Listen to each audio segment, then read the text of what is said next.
It is said that after 30, a person's face starts to show their life and inner feelings. Believing this to be true, I found myself thinking, wow, this is too much, as I looked at the woman in front of me.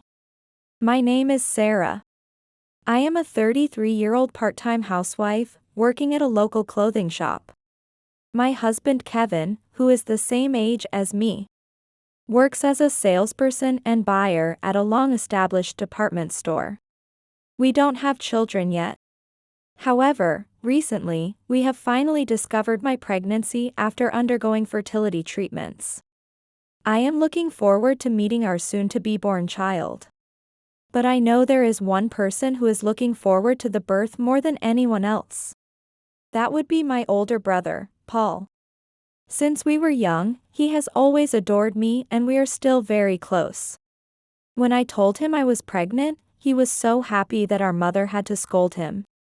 "Stop jumping around, you'll break the floor." That very day, he came to our house with a gift to celebrate. My brother always wishes for my happiness and rejoices as if it were his own good fortune whenever something good happens to me. However, recently, something good happened to him as well. But unfortunately, it turned into a not-so-good situation. Now, I want to talk about an incident that occurred between my brother and me. The incident started with my brother's marriage proposal. He has never been dating women. He attended an all-boys school and a university department with few women. And he had never been involved in any romantic rumors. Even as an adult, this did not change, and our parents were very worried, saying, "Paul has never brought a girlfriend home. Is he okay?" I introduced him to some of my friends a few times, but he always laughed and refused, saying, "I can't imagine dating my sister's friend." Despite our parents and relatives suggesting meeting women at some dinner parties, he stubbornly insisted, "I want to marry for love, not through those parties." It's not that he's unattractive or lacks cleanliness. In fact, he's quite popular. Honestly, several of my friends and acquaintances have asked me to introduce them to my brother. He's tall and has long legs. Even though his face is somewhat old-fashioned, he is still considered handsome. He's gentle in disposition and earns a good income, which makes it a mystery why he doesn't have a girlfriend. Recently, he came to our house and told my husband, Kevin, and me, "I have a girlfriend now." Kevin and I were surprised. He asked him with wide eyes, "Paul, you have a girlfriend now?" Yeah. "Really? What is she like? How did you meet her?" I bombarded him with questions. According to Paul, his girlfriend is Nicole, a young lady of my age. She's the daughter of a company president. And they met abroad during his business trip and started dating from there. Their meeting seemed like something out of a drama, and I thought it was quite romantic. I am seriously dating her with marriage in mind. Will you meet her sometime soon? I smiled and said, "I'd love to meet the woman you love." He thanked me and left that day. A month later, as he had promised, he brought his girlfriend along. "Hello, I am Nicole, dating your brother, Paul." She was a vibrant and sharp-looking career woman. "Hello, I am his sister, Sarah." "Nice to meet you." I greeted her. "So, you are the sister." She gave me a sharp look. For a moment, I felt like she was glaring at me, but I dismissed it as my imagination. Nicole was an exotic beauty, and standing next to Paul, they looked like a perfect couple, which made me stare in admiration. However, she didn't talk much to me, preferring to speak mostly to my husband, Kevin. It's impressive for someone so young to be a buyer at the Y department store. Yeah. Well, then I'll come shopping soon, so could you help me find some good items? Thank you, I look forward to it. Somehow, her attitude towards my husband and me was quite different. To me, it was, "Oh, is that so? A somewhat cold response. But to my husband, she was all smiles and very friendly. That bothered me, but I didn't want to ruin the mood, so I kept silent.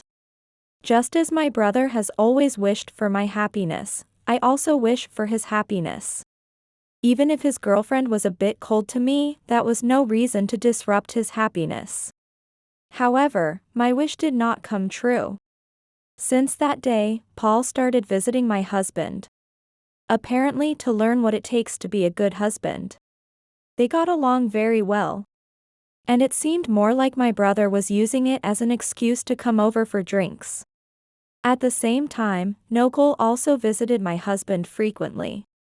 According to my husband, she often appeared in the women's clothing and jewelry area he managed, catching him to talk even when he was serving other customers.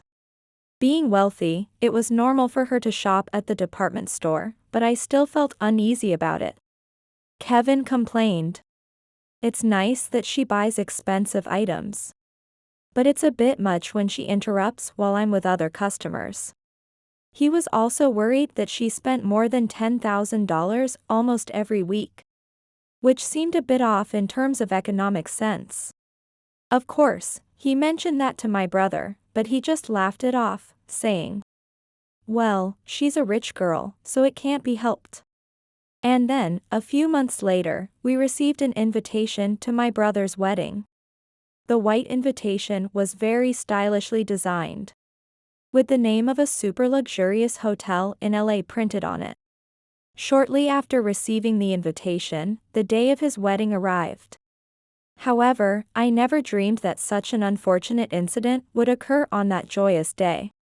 On the day, dressed in a formal dress specially tailored for my brother's big day, I entered the venue. Seeing me in the dress, Kevin said, "You look even more beautiful today." Which honestly made me a bit happy. After we arrived at the hotel and handed over our luggage to the cloakroom, we headed to the reception, where the incident occurred. The receptionist made a strange face when I gave her my name. Then she said something unbelievable.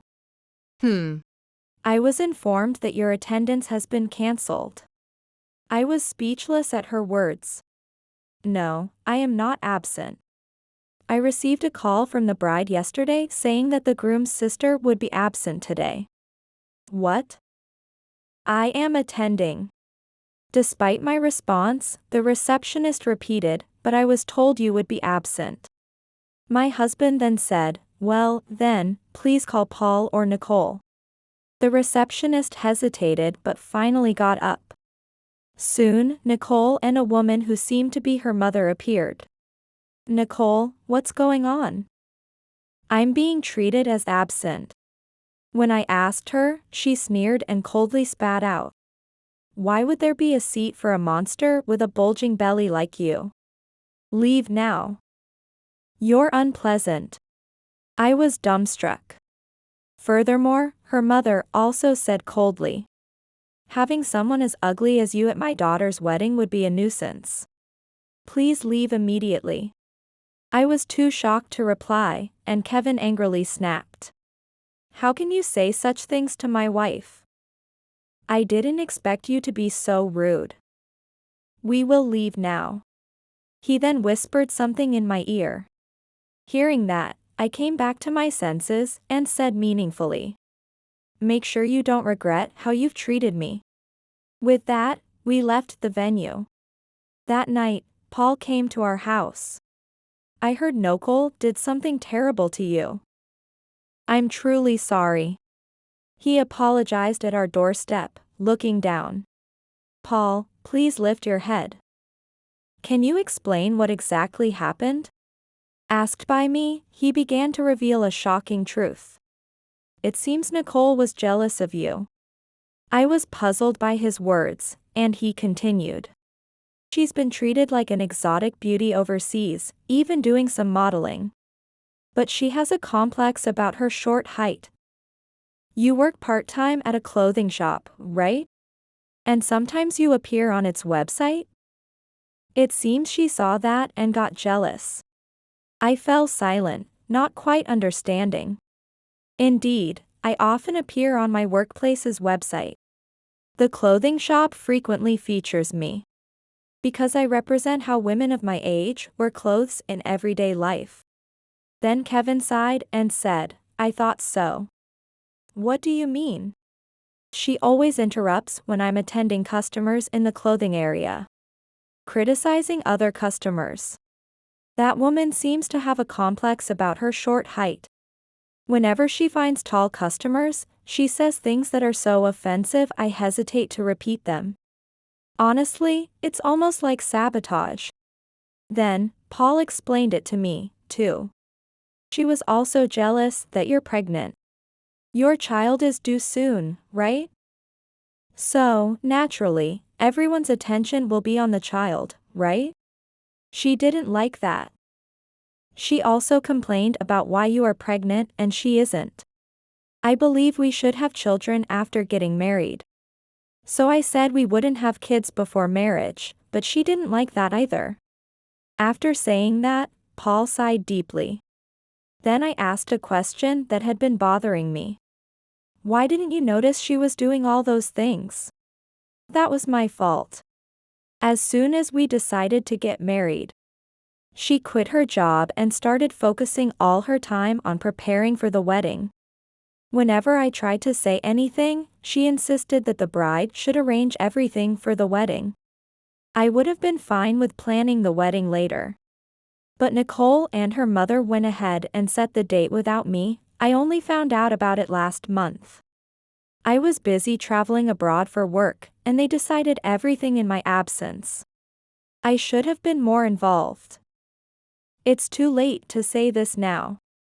He looked truly exhausted as he spoke. The following day, Nicole and her parents came to our parents' house. My mother told me to come immediately, and Kevin and I went there. We found Nicole with a swollen red cheek, her father extremely angry, and her mother sulking. Her father said to Nicole, "Don't you have something to say?" But she responded, "Why should I apologize? I was the star of my wedding, wasn't I?" Showing no sign of remorse, her mother also said, "Why should we apologize to such people? You have said terrible things to this lady. I am truly sorry for what my daughter and wife have done. I can't expect you to forgive us, but could you at least accept my apology?" Only her father apologized, but Kevin said, "Such disrespect was suddenly thrown at my wife, and she is deeply hurt. I'm sorry, but I can't feel forgiving." I also said to him, "Being kicked out of my own brother's big day was very painful. I cannot forgive you." Yet her father persisted, pleading for forgiveness. But I couldn't bring myself to forgive them. After all, they had mocked my pregnancy, even calling it a bulging belly. I honestly didn't want anything to do with this woman anymore. But as I remained silent, her father made an unbelievable statement. "If you don't forgive us, our company will go under. Please, I beg you." It turns out her father's company, which deals in imported goods, has significant dealings with the purchasing department of the company where my brother works. Because of Nicole's extreme rudeness, Paul was very angry and said he would no longer do business with her father's company. So, he desperately wanted me to forgive them and reverse the decision to stop the transactions. I felt that was not a genuine apology to me, and I became even more displeased. I will never deal with these people again. If this is how they choose to conduct a marriage, I will sever ties with my brother as well. That's all I have to say. After stating that firmly, I brushed him off who was pleading and clinging, and quickly left my parents' house with Kevin. However, the moment I stepped out of the entrance, I was suddenly grabbed by the shoulder. It was Nicole, who had chased after us. "You've ruined my life. What will I do if I get divorced because of you, you ugly woman?" She screamed with a terrifying expression. Her initial beauty nowhere in sight, looking more like a demon. I inadvertently exclaimed, "Wow, this is too much." I couldn't help but let out my true feelings. She tried to raise her hand to hit me, but before she could, I slapped her hard. "I hate people like you who try to sabotage my brother's happiness." I spat that out and finally left with my husband. I heard some arguing behind me, but I ignored it. In the end, Paul and Nicole got divorced soon after. Nicole strongly resisted the divorce, so Paul hired a lawyer. And they almost went to court before he won the divorce. He even brought me compensation for the trouble, which I initially refused. However, he insisted. "I need to make amends because she hurt my precious sister, and I've hurt you too. Please accept this as my humble apology." So, I gratefully accepted it. Eventually, Nicole's father's company went bankrupt. It turns out Paul's company was a major client of his company. And without their business, it could not survive. Additionally, Kevin's department store also had dealings with them. He had tolerated Nicole's near sabotage because her family were clients. However, he had been considering stopping the dealings for some time since. They weren't supplying good products, and this incident triggered the final decision. Basically, losing two major clients at once led to their downfall. I knew about Kevin's company's situation because he whispered it to me at the venue. But Nicole apparently had no idea. By the way, Nicole's family home was demolished, and her parents disappeared. But Nicole still loiters around Kevin's department store.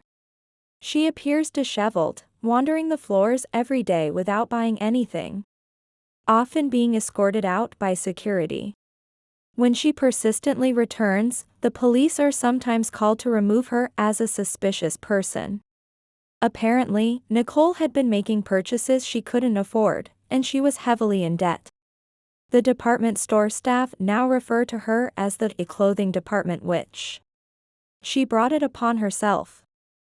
Something needs to be done. I actually saw her once when I was shopping at his department store. Her former beauty was gone, replaced by a demonic expression and unkempt, graying hair. Seeing her like that, I thought to myself, I never want to become like that. Even seeing her in such a state, given what happened, I couldn't feel pity for her. I'm now living peacefully at home, awaiting the birth of my child. Kevin, Paul, and my parents are all eagerly looking forward to the arrival of the baby. I'm also looking forward to meeting my child, spending my days peacefully and quietly.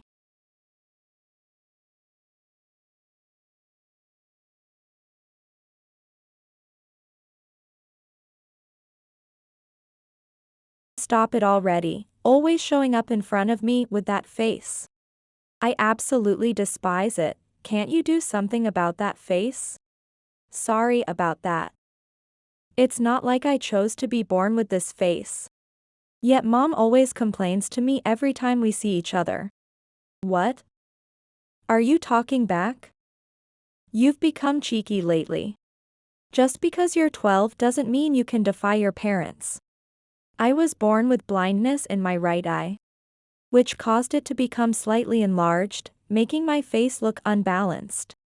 My mother considered abandoning me when I was born, because my face looked pretty terrible back then. But she was severely scolded by her parents and reluctantly raised me, as she often complained to me. That's rich, coming from you. Pretending to be a parent when you really raised me out of obligation. Just so you know, I've never thought of you as my mom. My mother looked at me with a gaze filled with nothing but hatred, without showing any emotion other than anger. It's so noisy first thing in the morning. What's with you people? Let me sleep on my day off. Why don't you say something to her too? You must hate her face as well. What? Suddenly? Of course, I hate that disgusting face. It's all because you gave birth to such a child that we have to take care of her. We should have gotten rid of her a long time ago. It's not like parenting matters. I know. As soon as my father woke up, my mother began to speak harshly in front of me, casually mentioning throwing away and disgusting face. My father had always disliked me for my appearance, so I knew he had always hated me. To me, they were just unpleasant people who fed me. I see, in the end, that's all you think of me. It wasn't sad. I already knew what kind of people they were, so it didn't matter. Yes, a messed up, worthless person like you. I don't remember giving birth to. My mother suddenly said that to me and started talking to my father in a whisper. I didn't know what they were discussing, but I could tell they were plotting something. What is it? If you have something to say, just say it clearly. It's nothing. Besides, we have errands this morning, so we'll be leaving in a little while. My parents said that, began eating breakfast, and started preparing hurriedly before leaving somewhere. They often left in the morning and came back at night, so I didn't think much of it at the time. But that day they didn't return, and 3 days, a week, and then a month passed. I could have endured it if it was just a week, but a month? Was I clearly abandoned? I was confused but decided to call the only number I knew, my maternal grandparents' house, to see if they had heard anything. Hello, Grandpa. Oh, Alyssa, what's up? Calling all of a sudden? Have you heard anything from Mom? From Dorothy?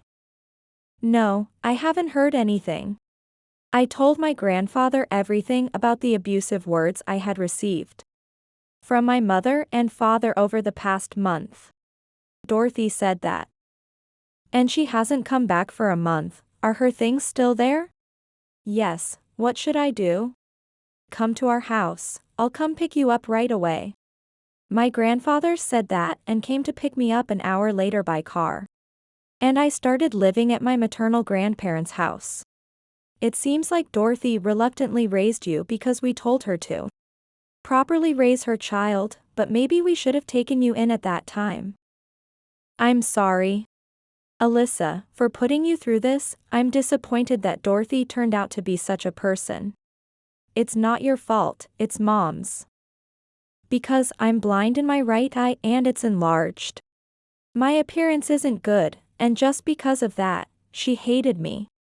The words, "I don't remember giving birth to someone like you," were the only thing that hurt. I didn't see her as a parent, but I was thankful for being born. The words I once received from my mother suddenly pierced my heart, and tears started to flow. Seeing this, my grandfather handed me a handkerchief and spoke to me with a kind voice. Dorothy has always been like that. She's the kind of person who judges people by their looks and looks down on them. But she understands nothing. Just you wait and see, Alyssa, you'll show her how capable you are in the future. Over the next 12 years, I lived in my grandfather's house, learning various things. And then I started a business and became the president of a company with an annual turnover of $150 million at a young age. Then, perhaps having heard this rumor, my parents came to my company, apologized to us. And that day marked the beginning of my parents' downfall. My name is Alyssa. I was born blind in my right eye, which caused it to enlarge. My mother, who disliked the way it looked, raised me until I was 12 years old. But she hated looking at my face and often verbally abused me. My mother had a personality that spoke her mind and judged people by their looks. If someone with a face she disliked was around, she wouldn't hesitate to complain in front of them. Really, can't something be done about your face? It disgusts me every time I see it. I vividly remember when I was 3 years old, she touched my enlarged eye and said such things.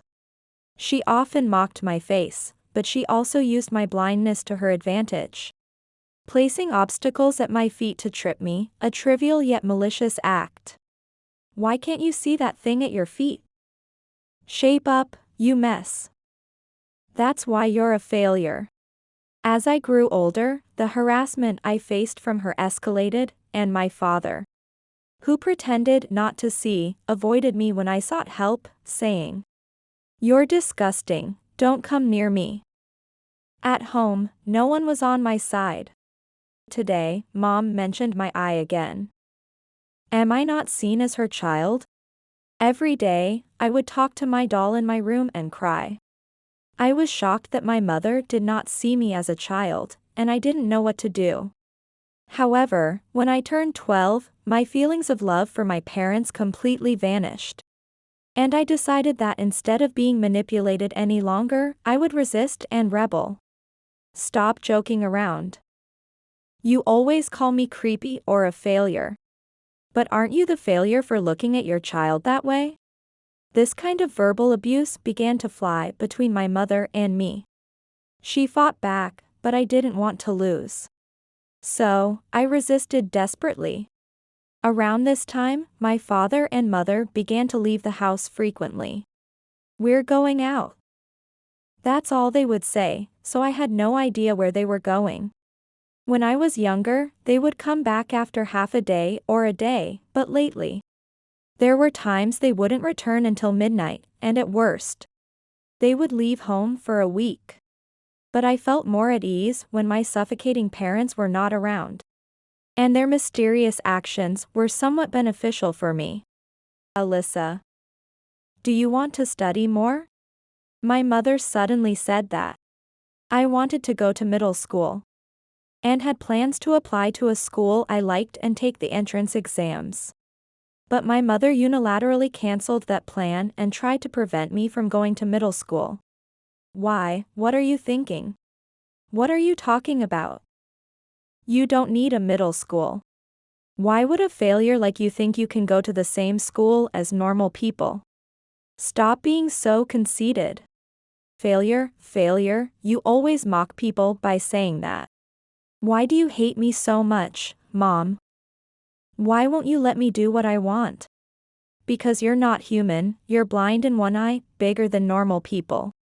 And inferior to others because of your looks, so don't act like you're human. Being told I was not human by my mother was a shock. She had never gone that far before, but finally, she said it in front of me. It was the most hurtful thing she had ever said to me. Why do I have to be told that? I'm alive. Talking with you and Dad properly. It's terrible to say I'm not human. The words "not human" were too frustrating.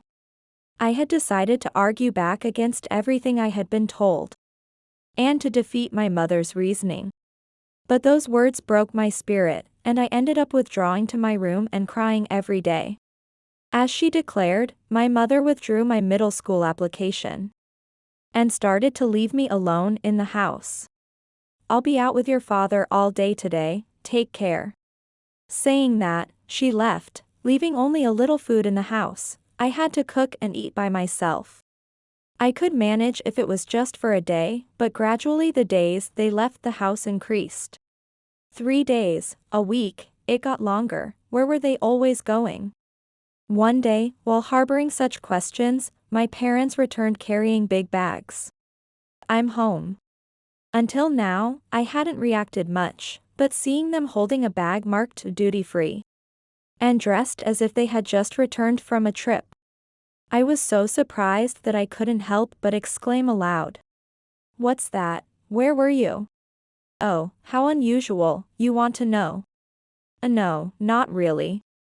Although I was curious, I pretended to be uninterested, but my mother, perhaps wanting to talk, started on her own. "Actually, we went to the Bahamas." I thought, Ah.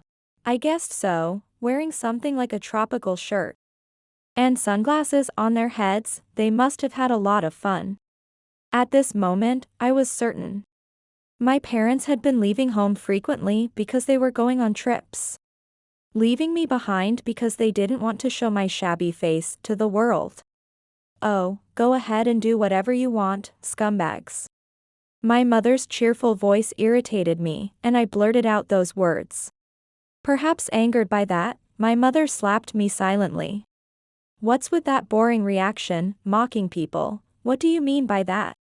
What kind of insensitive parent goes on an overseas trip leaving their child behind? That's the only reaction you're getting, don't joke with me. I glared at my mother and retreated to my room.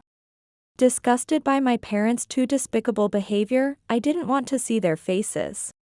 Too frustrated to cry, I just curled up in the dark room, laying on my bed, emptying my mind of everything. If I have to live like this, maybe I should just run away from this house. That's what I thought. But at 12 years old, what could I do? Even if I ran away, my parents wouldn't chase after me. But I had no means to live on my own, so I had no choice but to stay at home. The next morning, the atmosphere felt different than usual. My mother was in a bad mood. Was my mother still upset about yesterday's incident? As I was thinking this and about to go to the bathroom, the usual verbal abuse from my mother flew at me. Stop it already, always showing up in front of me with that face. I absolutely despise it. Can't you do something about that face? But her voice was not light as usual, it was heavier and weighed heavily on my feelings. Then my rebuttal and my mother's rebuttal followed.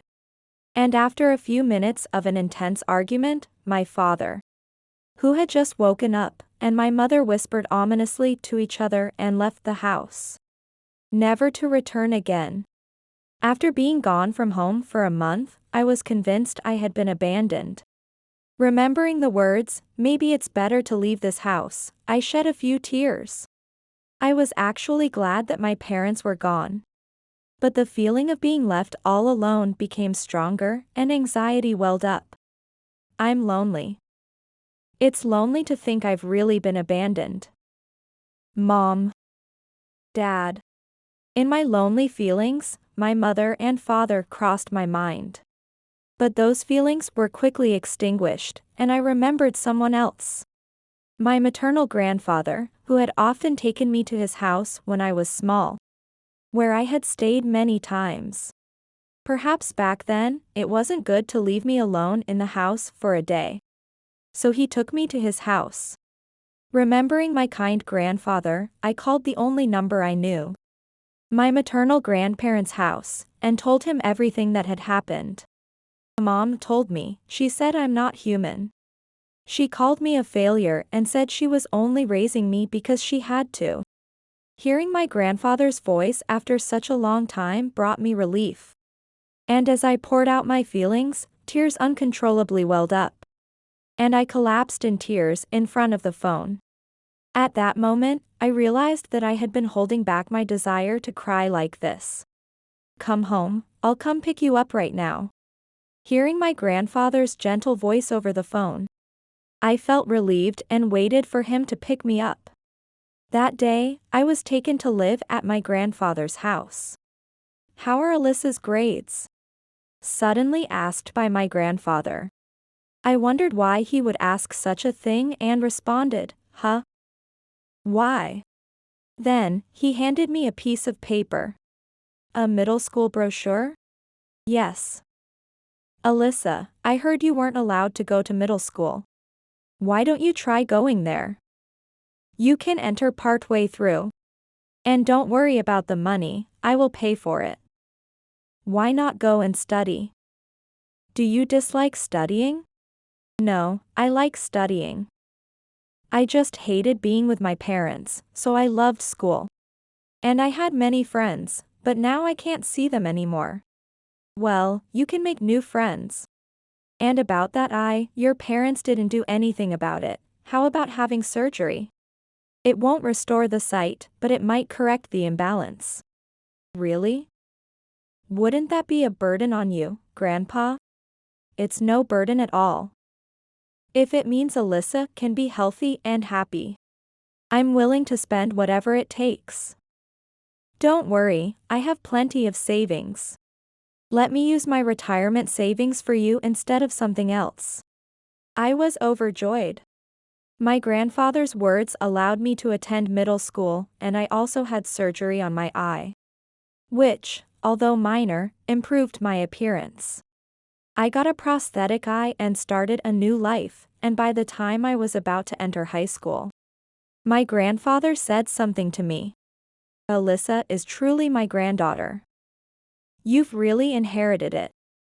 Inherited what? Not only your excellent math scores, but you're doing well in other subjects too. With such a brain, you could study business management, couldn't you? Business management? Yes, why don't you study business management and run a company? That would really show those foolish daughters of mine. I was surprised by my grandfather's sudden suggestion but felt it was a chance to prove myself to my mother and her ilk, who had always looked down on people. My grandfather, worried about my estranged parents, occasionally checked in on them via smartphone, which, thankfully, meant I received updates about them now and then, albeit briefly. Of course, I never made it known that I was staying at my grandparents' house. I actually wanted your mother to study business management and take over the company I used to run. But that foolish daughter of mine had her own things she wanted to do and left home, only coming back to drop off Alyssa. She's incredibly ungrateful. Grandpa, does that mean I'll take over the company? Initially, yes. The original company is gone, but a spin-off is still surviving and looking for a successor. It's still a future consideration, but it's not a bad idea. With your smarts, you'll definitely be able to handle business management, so keep studying hard. Then, I applied to and was accepted into a high school specializing in business management, recommended by my grandfather. After graduating, I learned more about being a business leader from him, and by the age of 20, I was put in charge of the subsidiary. By 24, my management skills flourished, achieving an annual revenue of $150 million. After 12 years, I had acquired both financial power and a respectable appearance. Alyssa has worked hard. I'm amazed at your talent for management. I couldn't even achieve a revenue of $150 million in my active years. I'm glad we could harness your talent. No, it's all thanks to you, Grandpa. If you hadn't told me to come home, I wouldn't have grown this much. I shudder to think what could have happened otherwise. I shuddered at the thought of being left behind in that apartment back then. While my grandfather and I were immersed in sentiment, his smartphone suddenly rang. Hello? Dad, I need to ask you a favor. Is it okay if I come over this evening? A favor? What's the rush? Yeah. I think we've talked about it a bit over Messenger, but it's about money. You always do this. I tried to teach you to handle these things properly, but you never listened, and now look where it's gotten you. I'm really sorry. Anyway. All right, come over. I'll listen to what you have to say. The call was from my mother. It seemed they were discussing money, but my grandfather maintained a calm and emotionless demeanor as he spoke. There was no emotion in his voice, and his attitude reeked of disdain for my mother. Mom? Yes, it was Dorothy on the phone. She's coming over this evening. It's a good chance for payback. Alyssa, make sure you're here. But I'm a bit scared. It's okay, you're 24 now. If it helps, bring your boyfriend along. Having a strong man around will give us an advantage. Your father will be there too, and we can't lose in terms of strength, just in case. With a mischievous wink, my grandfather lightened the mood. At that time, I had a fiancé who promised to marry me and worked with me as the vice president of the same company.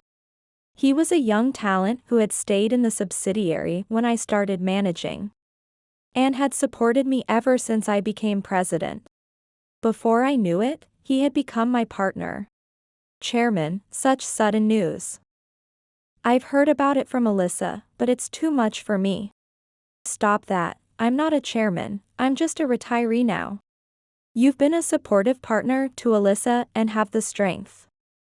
I rely on that. Come on, I won't let anything bad happen. Initially hesitant, he gradually came around and ended up responding with a laugh. Thank you, see you this evening. I hadn't expected to reunite with my parents so suddenly. Despite feeling scared, I managed my nerves and worked until the evening. Then I returned home with him, awaiting further instructions from my grandfather. For now, you two hide in the next room. I'll start the conversation. When I get angry and slap the table, that's your cue to come out. My partner and I agreed and hid in the next room. Dad, it's been a while, sorry for barging in like this. I could hear my mother's shrill voice from the next room. The moment I heard her voice, I felt a wave of fear and my spine chilled for a moment. Are you okay? Your face looks frightened. Do you think you can handle this? Seeing how tense my face was, he comforted me and rubbed my back. My body was shaking, but I managed to calm myself and kept my voice down. You mentioned something about needing money over the phone. What happened exactly? Actually, I've made some debts, and I need a significant amount to repay them. So I was hoping to borrow some money. I have no money to lend you. I don't care why you made those debts. But you need to take responsibility and pay them off yourself. What are you thinking, at your age, 50, and still talking like this? If that's the case, why did you even call us here? You could have just said no over the phone. Let me ask you something, where is your kid? Huh? Kid? What about Alyssa? I'm asking if you've been taking care of her properly. You hardly ever contact us, you don't visit, and you never talk about Alyssa. She should have gone to middle school and even high school by now. And she should be working at her age, but no contact at all. What's the meaning of this? Well, that's up to her, isn't it? I made sure she went to middle and high school and watched over her until she became an adult. I don't know which company she joined, but she must be enjoying her time there, right? Her voice dropped slightly from its initial pitch and grew harsher. Feeling that she was hiding something, I pressed my ear against the sliding door to listen more closely to the conversation between her and my grandfather. Is that so? Then who was it that called this house 12 years ago? Huh? Dorothy, where were you for a whole month 12 years ago? Traveling? Leaving your child alone at home, what were you doing? What? What are you talking about? Don't play dumb. I'm going to make you spit out everything. About Alyssa, about your financial issues, everything. With that, my grandfather angrily slapped the table, signaling us to come out. I swiftly slid open the door and appeared before my mother. Long time no see. Do you recognize who I am? Huh? Ah. You? Alyssa? Seeing me suddenly before her, my mother and my silently sitting father were startled and jumped up. Why are you here, and how come your eye is fixed? My eye isn't fixed. I had surgery to remove it and got a prosthetic eye. And I'm here because you left me at that house 12 years ago. Grandpa picked me up and told me to come here. I blurted out those words driven by emotion. I was honestly scared. My body was trembling, but I mustered the courage to lay out the truth. Wait, so? My mother raised her voice and glared at my grandfather as if she had been wronged. Don't joke with me, what do you mean by this? Don't you understand the situation? I told you earlier to tell everything. The fact that Alyssa is here should make it clear what you need to talk about. Don't pretend you've forgotten. As my grandfather pressed her, my mother faltered, sat back down formally, and started talking while looking down. What should I say? What do you want to hear? Alyssa. Why did you leave me alone in that apartment 12 years ago? What were you always leaving the house for? My mother sighed deeply and began to speak. At that time, we did indeed disappear from the apartment. We were looking for a new place to move, and within a month, we found a new apartment and started living there. So, was my existence inconvenient for you? Yes, I didn't want to live with a child with such an ugly face. That's why we planned to leave you behind after that argument that day. I've always thought so, but you really are the worst mother. How could you do that to your child? That disgusting face, do you think it could be accepted? Moreover, being born blind in one eye and having a disability made me dislike it even more. As my mother and I argued, my partner, unable to bear it any longer, stepped forward and began to angrily glare at her. What's wrong with Alyssa? Because one eye doesn't see? Because her face is different? I've seen her old photos, and I thought she was perfectly normal. How can you say such cruel things to a pure child? You're the worst. What? You. I've been noticing you standing behind Alyssa. But don't suddenly butt into a family argument. She's my beloved partner and the president of my company, how could I not protect her? My mother, taken aback by his words, suddenly grabbed my collar.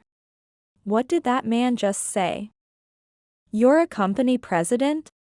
Someone lower than me acting all high and mighty, don't joke with me. Lower than you? I know well enough. The company you work for now is a subcontractor to the company I manage. Huh? What do you mean? Being a subcontractor means the information flows to us. If you're working for a subcontractor of our company, you should be earning enough to not have such trouble paying debts. You must be lying, right? My mother was visibly flustered by the turn of the conversation, and then, the father, who had been silent until then, finally spoke up. Wait, don't rush, Dorothy. He moved toward my mother as if trying to silence her. But she shrugged him off and began to tell the truth. Yes, it's all lies. We were planning to move abroad together and cut off all ties here. But it turns out it needs more money than we thought. So I figured why not squeeze some money out of Dad at a time like this. What's wrong with that, damn it? It seemed like something snapped in her, and she just let it all out. Hearing that, my father hung his head in shame, and my grandfather, now boiling with rage, slapped my mother hard. I've always known Dorothy had a bad personality, but to this extent. This ungrateful wretch talking about squeezing money out of her parents, enough is enough. Let me tell you, someone with your character will only ever experience hardship in life. Just like your mother did, and now you're going to see hell too. With that, he turned his attention to Henry. And you, Henry, what are you thinking staying with her? Birds of a feather flock together, is that it? I thought you were a decent man when you came to ask for her hand in marriage. But are you trash too? No, that's not it. I mean, how can you even say such things? I've heard from Alyssa. It seems you've said some pretty awful things too, about hating her because of her disgusting face. Stop, please stop, I was just influenced by Dorothy, not that. Influenced? So you're the type who can't have his own opinion, just waits for directions. You chose the wrong person to associate with, too bad for you. It was the first time I saw such a scared look on my father's face. I realized he was actually this weak and easily influenced. Given that he was with my mother, he could act all big, but now I felt he was the most pathetic. Oh, that's so sad, poor man. Enough already, Henry has nothing to do with this, it's all my fault, right? What do you want by calling me here, huh? Revenge. I'm going to make you experience all the suffering I went through in my childhood. What do you mean? For starters, you're fired. It seems you've been earning a good salary until now, but that's over. Is that all? With my skills, I can get rehired at any company. You think so? I'm going to sue you for everything you did to me in my childhood. I'll see you in court. That's impossible, those things happened 12 years ago. You think I haven't looked into it? What you did constitutes child abuse, neglect, and domestic violence. I have evidence. I can bring it to court no matter how many years have passed. The damage you did is incalculable. You neglected my eye condition for 12 years. Which could have been easily treated, because you didn't want to spend money on me, right? That's clear child abuse. So what, you want money from me? Show some sincerity. You neglected your own child to such an extent, if it weren't for Grandpa, think where I'd be. After that fight, I went back to the apartment to collect my things. You weren't there. You left on your own and now you blame me. No matter what was said, my mother refused to back down. She stubbornly stuck to her own version of events, trying to overpower everything. But that was obviously not going to work. I began to talk again about the lawsuit. Child abuse, neglect, domestic violence, and various other crimes you committed are all being discussed with a lawyer. Looks like we can claim about $100,000 in damages. I got a lower estimate because it's from the past, but if that's not enough, shall I increase the amount? The paperwork is ready to go. Wait, are you serious? I can't pay $100,000. You better pay, you scum. Do you know how much mental anguish you caused me? I don't know. Finally, confusion started to show on my mother's face. Her eyes darted around, unsure of what to do next. Wait, why? I just came to get money, why should I be the one paying? Like I said before, people with your kind of character are bound to face hardships. Life won't go your way, and from now on, Dorothy, you'll live repaying for what you did to Alyssa. I won't help you at all, fend for yourself. Henry, you too. At my grandfather's final words, my mother collapsed in place and began to cry. I couldn't tell exactly what emotions were swirling in those tears, but to me, they seemed like tears of frustration. I will definitely take this to court, and you are going to pay. I said this and handed her a piece of paper, on which I had her write her current address. It was crucial for filing the lawsuit.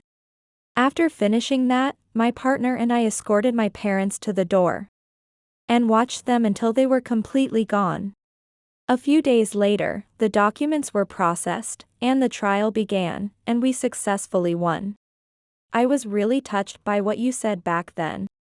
She's my beloved partner and she's running my company, how could I not protect her? If it weren't for that, I might have broken down. Mom was quite scary. I'm glad that you could face your mother and confront the past like that.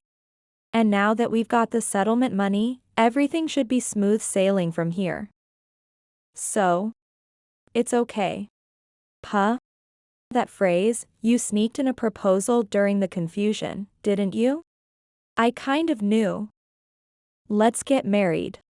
And so, at that moment, we decided to get married, and a year later, we did just that and were even blessed with a baby on the way. Our lives were on a smooth path, but after that, my parents went through endless disputes and eventually divorced. My father returned to his parents' home after decades, but was shunned by them and lived alone. While my mother tried to return home but was turned away at the door by my grandfather and disowned. She now lives alone in a small apartment, as my grandfather informed me. You see, people are supposed to live their lives honestly and diligently. Just like Alyssa's parents, who used and deceived others for their own gain. Those who live deceitfully will eventually face consequences. As I have learned from experience. That's why you must educate and raise your child properly. My grandfather said this around the time my child was born. And then he passed away due to old age. My husband and I moved into the family home filled with his memories. And now we are building a happy home with our child.